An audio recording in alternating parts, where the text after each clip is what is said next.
mayroon ditong MIG 950.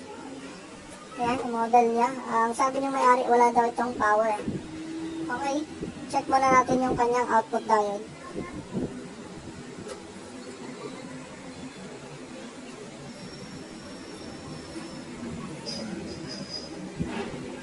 Okay, good naman siya. Next, check natin yung kanyang input, yung cable niya papunta dito sa may switch sa likod. Ayan, on natin yan. Dapat walang shorted dito. Ayan, wala namang shorted. Pag may shorted mga lods, parang ganyan yung tester natin. Magsisiro yan or mababa ang resistance. Ayan, ito kung good naman siya. Try natin i-power. Saksak natin.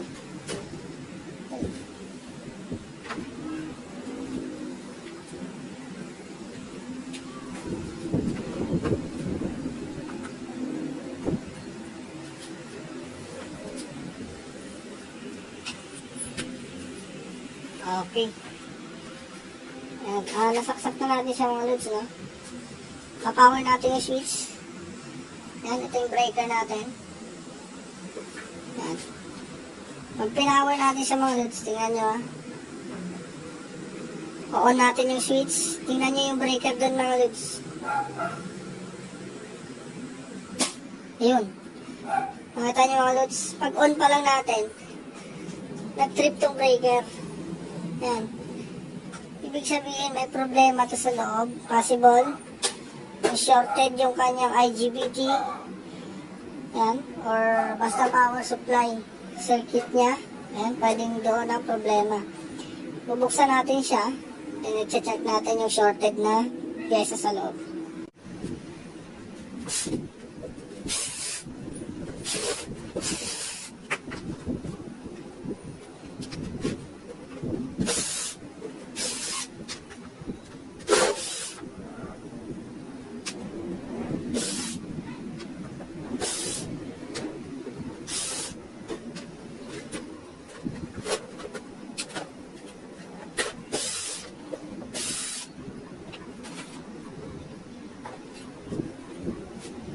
Okay, ito na siya mga lods. Yan yung laman niya. Grabe, maliit lang siya. Ayan, nandito yung kanyang control or PWM board nandito. Ayan, ito yung kanyang rectifier diode. Ito yung kanyang IGBT. Ayan. I-test natin ito mga lods. Kakalasin natin itong board para ma-check natin ang maayos yung sirang pyesa. Okay, ito siya mga lods. Yan. Muna natin i-check dito.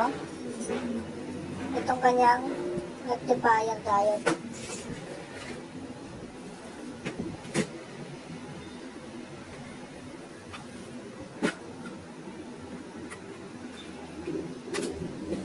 Okay. Check natin. Oh. Shorted pala yung kanyang rectifier mga lods. Ayan o.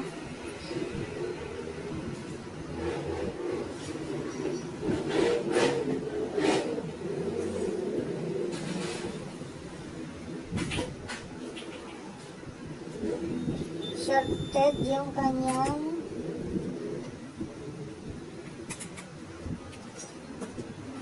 negative at positive. Pero possible mga lods, IGBT ang short. Ayan o. Ayan.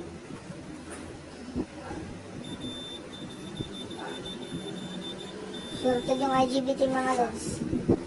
Kaya short din yung kanyang rectifier. Tanggalin muna natin yung kanyang IGBT, dalawa. Yan. Yung kabilaan yan. Para masigurado natin.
Ayan,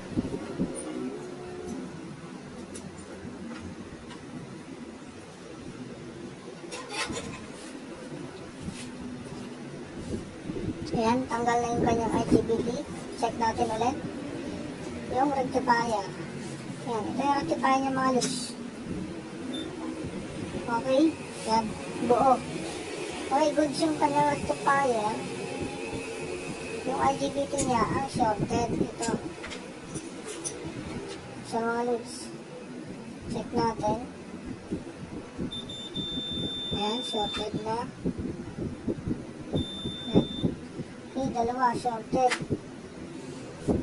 Ayan, check naman natin yung kanyang firing. Ayan, yung mga resistor dyan. Kung buo pa ba. As long as hindi naman yan tumutok mga loads, possible buo pa. Ayan, o. Tulad nito, meron siyang 20 ohms. Ayan. Dito, 20 ohms din.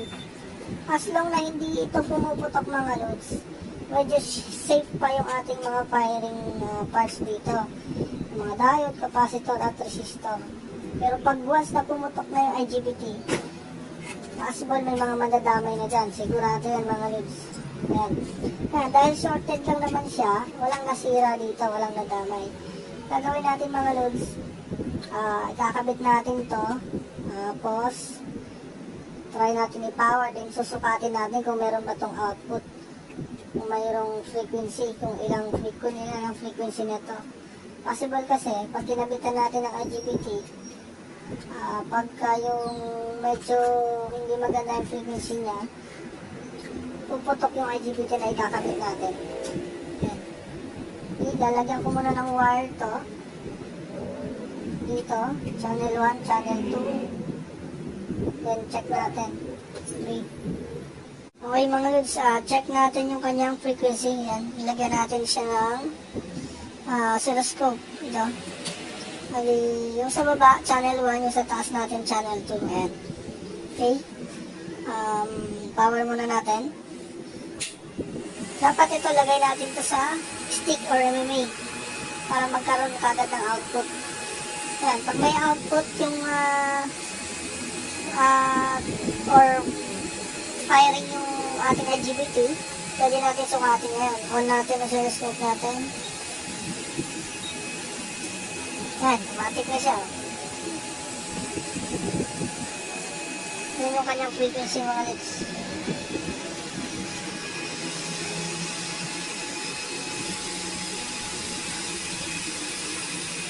Yan.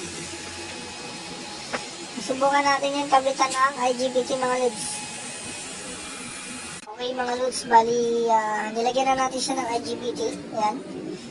Isa dyan, tsaka isa dito sa baba. Yan. Kinabit ko na rin yung kanyang wiring connection. Yan, terminal. Yan, para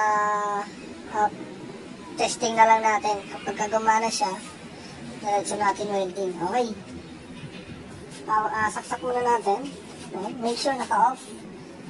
Yan, off. Then, saksak natin to. Yan. Tapos, syempre, yan, gamitan natin ng tester kung magkakaroon siya ng output. Okay, power muna natin.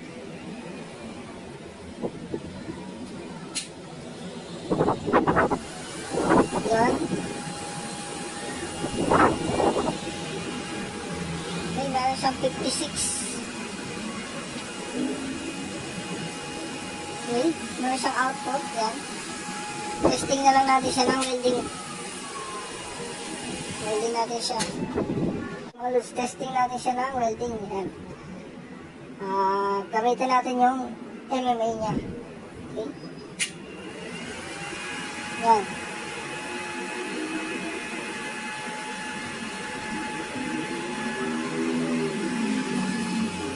Okay.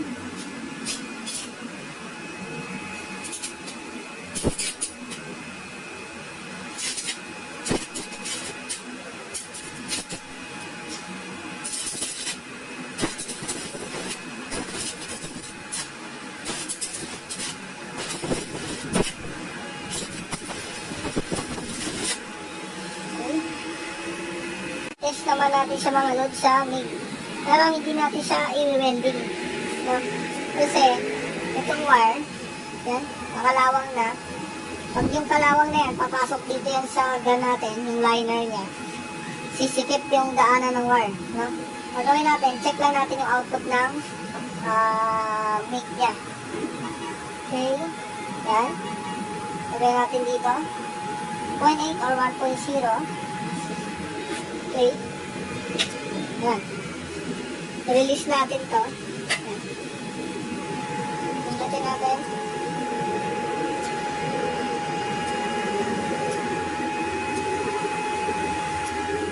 Umiikot naman yung kanyang motor. Yan. Umiikot siya. Ibig sabihin, okay na siya mga lods.